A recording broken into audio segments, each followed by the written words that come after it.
November 6వ తేదీ సరిగ్గా నేటికి 36 నెలల క్రితం 1080 రోజులు ఒక్క అడుగే వందల వేల లక్షల కోట్ల అడుగులై కోట్లాది ప్రజల కన్నీటి కష్టాలను తెలుసుకుంది.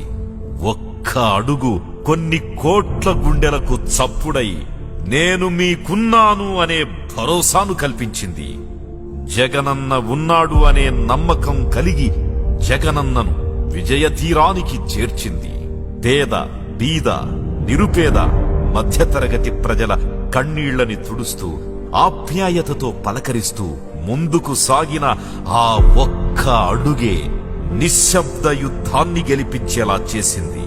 అవ్వ తాత అక్క చెల్లి అన్న తమ్ముడు అంటూ ప్రేమగా పలకరించే గొంతు వైఎస్ఆర్ ప్రతిరూపానికి సాక్ష్యంగా నిలిచింది. వైఎస్ జగన్మోహన్ రెడ్డి కోట్ల అడుగుల పాదయాత్రతోనే ప్రతిపక్షాల గుండెల్లో గుబులు పుట్టించారు.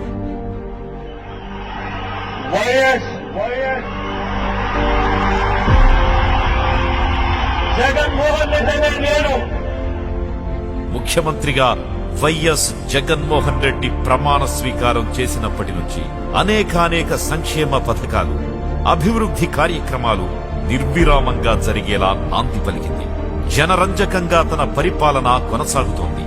వైఎస్ఆర్ ఆరోగ్యశ్రీ, వైఎస్ఆర్ ఆసరా, వైఎస్ఆర్ చేయూత, వైఎస్ఆర్ రైతు భరోసా, అమ్మ ఒడి, నేతన్న నేస్తం, వైఎస్ఆర్ కంటి వెలుగు, జగనన్న వసతి దీవెన, విద్యా దీవెన, జగనన్న విద్యా కానుక, మత్స్యకార భరోసా, జగనన్న చేదోడు, వాహన మిత్ర, వైఎస్ఆర్ జలకళ, వైఎస్ఆర్ సంపూర్ణ పోషణ, జగనన్న వైఎస్ఆర్ బడుగు వికాసం, వైఎస్ఆర్ సున్నా వడ్డీ పథకం, వైఎస్ఆర్ కాపు నేస్తం, సచివాలయ వాలంటీర్ల వ్యవస్థ ఏర్పాటు, దిశ సెక్యూరిటీ, బీసీ కార్పొరేషన్ల ఏర్పాటు, ఇలా ఎన్నెన్నో సంక్షేమమే ధ్యేయంగా పలు పథకాలను ప్రజల్లోకి తెచ్చిన ఘనత మన ముఖ్యమంత్రి వైఎస్ జగన్మోహన్ రెడ్డి గారికి దక్కింది.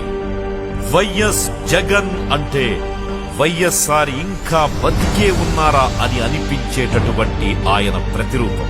ప్రతిపక్షాలు ఎన్ని రకాలుగా ఆయనను అడ్డుకోవాలని చూసినా జగనన్న చిరునవ్వుతోనే ప్రతిపక్షాల గుండెల్లో గుబులు పుట్టిస్తారు. నాడు వైఎస్ఆర్ పాదయాత్ర, నేడు వైఎస్ జగనన్న ప్రజా సంకల్ప యాత్ర చరిత్రనే మార్చివేసింది. జయ హో జగనన్న.